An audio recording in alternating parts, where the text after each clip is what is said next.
We love hip So hop. there's a video that has been rolling around on a lot of these Toronto blog pages talking about the brown hate from white people. Okay. It's a video from Drake's old bodyguard, like the big burly white guy with the beard and stuff like that. He had gotten charged with something the other day because he got into a fight in the gym. Okay. Let me see if I can pull up the video over here.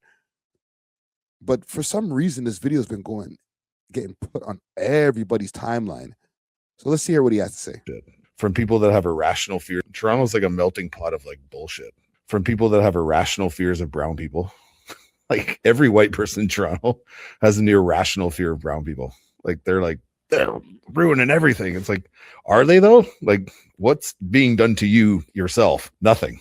Like you probably even never had a bad interaction with anyone of other race, like let alone brown people, but you're like, they're ruining it. It's like, okay, man, like don't be mad at the people that are taking advantage of a system that's created by the system. The system is fucked up and therefore people are taking advantage of it. Like, but you could too. And other people do as well, right? But it's like, no, it must be all this person's fault. It's like whatever narrative people want to spin that just like it grows like that broken telephone game when you're a kid. You're like saying one thing around a circle, and by the time it gets back, it's like completely the wrong fucking thing. Like it's not even what it started as. That's what it is with like social media and people online and projecting their ideas into the world. Yeah. I don't think that white people are afraid of brown people. I think it's more the word, it might be a different word that needs to be used. I think it's more annoyed. It might be even hate. Okay. And people are going to call me a snowflake for this take right here. Maybe they might be afraid of the amount of different things that they've been able to achieve in a short space of time. They might be afraid of their own sovereignty as far as their jobs and being able to rise in the economy. Maybe that might be the fear. Okay. And he explained that as well. But like, as far as like when they see people over here, like, I think a lot of white people think they can beat the shit out of brown people. They might be wrong. They're probably wrong. But fear, yeah, it's not a fear thing. It's a hate thing. Okay. Listen, I'm even going to act like I'm innocent of getting annoyed at certain points, but I've actually I've weaned off of being annoyed by certain things. You know what I'm saying? I realized I'm a product of immigration myself, so I can't really be mad at people coming into our country if the government is allowing more people than usual.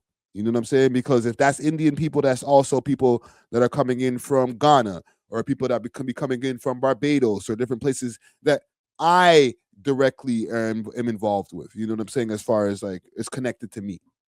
So I can never have that whole, cut down the immigration. You know, Snoop the Puck Daddy, who's been on my show, we had a debate about it being zero. He was like, zero. And I was like, I don't know about zero. Zero is kind of crazy. And I'm going to take this and lead this into my next story as well. But I was like, zeros. You might be pushing it, homie. Right? Can I find that? Let's see if I could find my Puck Daddy interview. Big salute to Puck Daddy. He was just like, zero.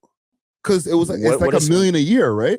But what would be cutting it down? What does cutting it down mean? Like, I think they said 70%.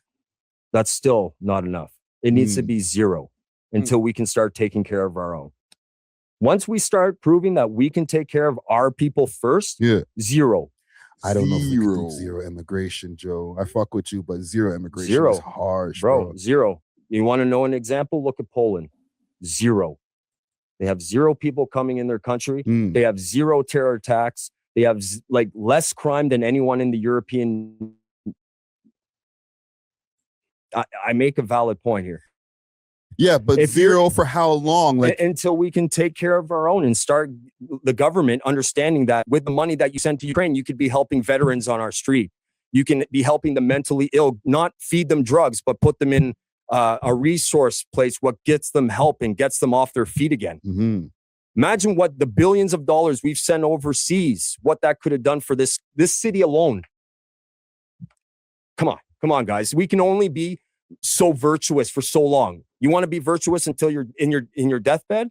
I don't think so. It's time to, call things how it is. Be honest. I know you guys are all thinking it. I know everybody is thinking it, but as you said earlier, with the losing of jobs, with the losing of opportunities, people, I get it. And that's why I felt it was my duty, put my ass on the line and do it. And hopefully people follow me in doing so. Yeah, he says 0. Well, it's not going to be 0, but he might get his wish, because I just seen here they're starting to say they're cutting off visas for parents. And let me pull up the Instagram post that I found this from. It's due to RTN. They said no more parents and no more grandparents. So Canada will no longer be accepting new immigration sponsorship applications for parents and grandparents. All right. It says Canada will announce that it will stop accepting new immigration sponsorship applications for parents and grandparents starting 2026. Immigration authorities will continue to process applications already submitted under previous intakes, but new permanent residency sponsorships will be accepted until further notice. So no new permanent residencies will be accepted until further notice. The decision is part of the broader effort to manage backlogs and adjust immigration levels. Right? Yo, look at the comments. God damn. Long overdue. This person put a paragraph. Honestly, I think this is one of the best decisions Canada ever could make. In many countries, immigration policies are designed to attract young, vibrant, economical, active. Yeah. I ain't gonna lie. I ain't completely mad at this, bro. I'm not trying to diss, okay? Because my parents or my mom has brought in older people into the country and stuff like this. Back in the days, sponsoring different people. It's they got to get here somehow. Okay. Let me pull this up.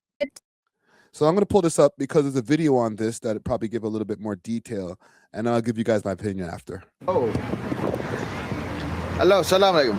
Ever since A.W.O.L became a permanent resident in 2019, he's been trying to bring his parents from the Philippines to come live with him in Canada. I have no wife, no children. Basically, my parents and siblings are all I have in terms of family.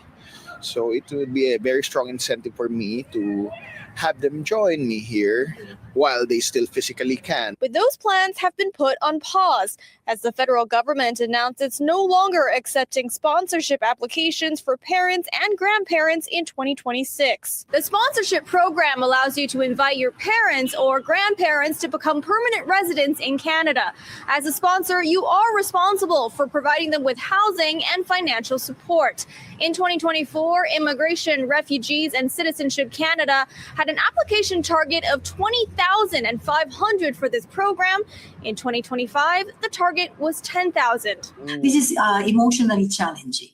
Kasi parents and grandparents, they're not temporary migrants. So they come to Canada with already a guaranteed housing, financial support from either their children or grandchildren, and then they play a vital role in family life, including childcare and elder support. This is all part of Canada's plan to reduce new temporary and permanent residents.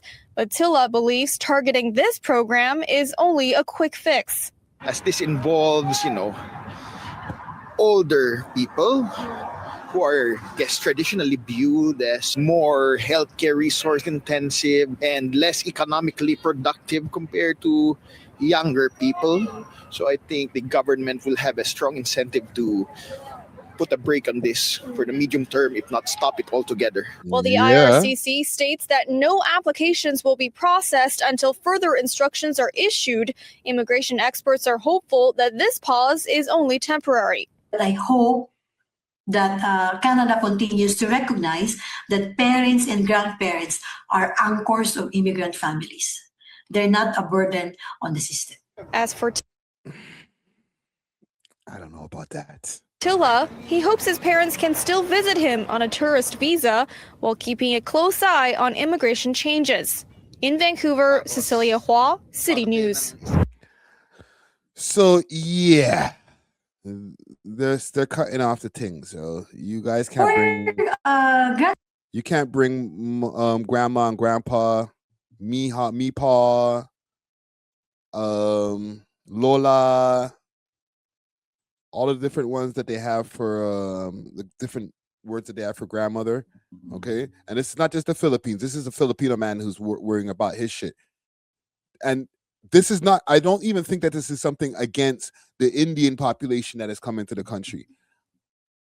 You guys might be calling me super conservative on this, but I think it's a good idea. If you're going to be making immigration a thing, which obviously it has to be a thing, we need more immigrants in the country. Brightest and best. Give us your brightest and best so that you can help build this new country that you move to. I feel like it's not a hot take. It's not a wild concept that I'm bringing right here. Okay? Bring it back to that. Brightest and best. Do all of the different background checks that you need to do. Not just, randomly, you want some kind of like immigration lottery and you got over here. Like, no. Again, brightest and best. And nobody gonna get mad. Nobody's gonna have this immigration fatigue. You're not going to see all of the xenophobia that's happening on road. You know what I'm saying? You're not going to get all of these anti-black and anti-white or people who are white and black having this anti-Indian sentiment. Brightest and best. All right? India's, and not to say, everybody else, y'all got to stay. Level up and you can come over here too. You feel me? Or show us that you got a plan. All right. This is in a line of one of the lands of opportunity. If you have good intentions, look what's happening right now in America. They've had their share of mass immigration, and now they're complaining about Minnesota.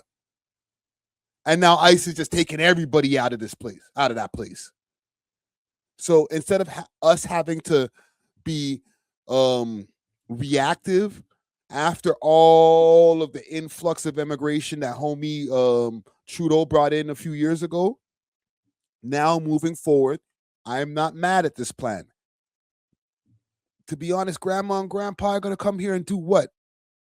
They might help as far as maybe taking care of the kids in the crib, and then them kids grow up, and then you're just taking up space, taxpayer money, all type of shit.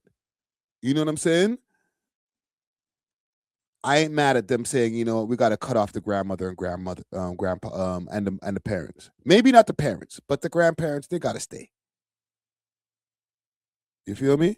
So we'll leave that there. All right. Salute to all the people, my own family included, all the products of immigration. We ain't trying to say, no more immigration to Canada. But again, I will say it, brightest and best. And I think nobody will complain about that. Thanks for watching. If you enjoyed this video, please make sure to check out these other videos on the screen and make sure to like and subscribe. We love hip hop.